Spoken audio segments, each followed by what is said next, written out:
So where do I get my chilies from? Well, got a good harvest. So here on this side we have our, ooh, I missed one. I will pick you later.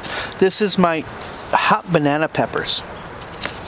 And on this side we have our lovely habaneros. As you can see right here, I've got a group of 1, 2, 3, 4, 5, 6, 7, 8, 9, 10, 11, 12, 13. There's another batch just on this branch alone of hot sauce coming up.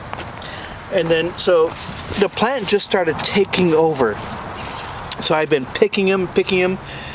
So originally the habaneros were on this side of the pot. They were green, but they weren't turning orange. So something told me to turn the pot 180 degrees. And within 2 days, they all started ripening, turning orange.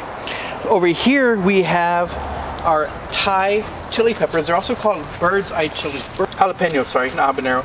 And then this little forest right here is a sweet potato that started growing on our countertop. I will have him insert the original photo that I posted of when it was growing, sprouting in our kitchen.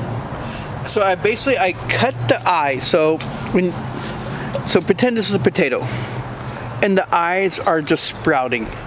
So I took this one long eye and I just sliced it off and I planted it. That's what happened. Moving over, and what you can see is if you pick up some of these here,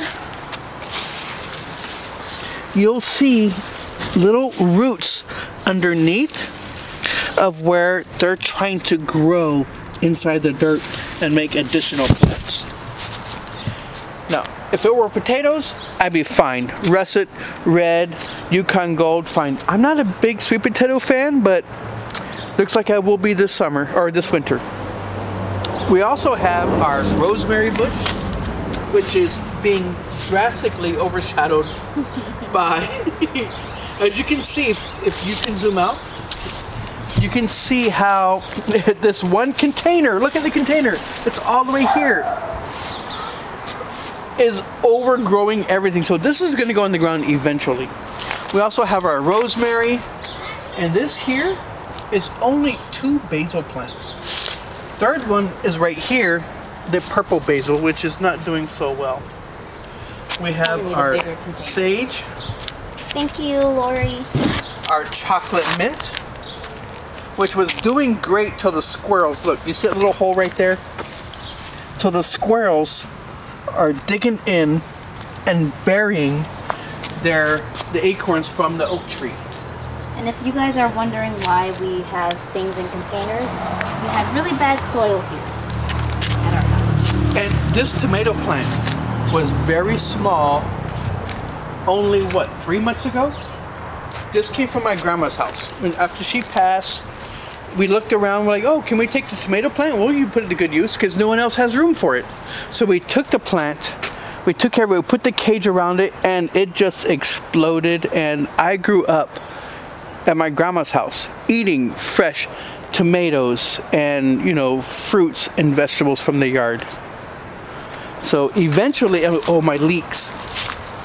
Now, I didn't know leeks need more space, but these are really exploding now and they're ready for the picking. So as you know, leeks are, I think they're part of the allium family, which is the same thing as onions and garlic.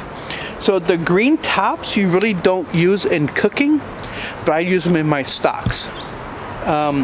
But the roots is what everything above the green, the light green and the whites is what you use.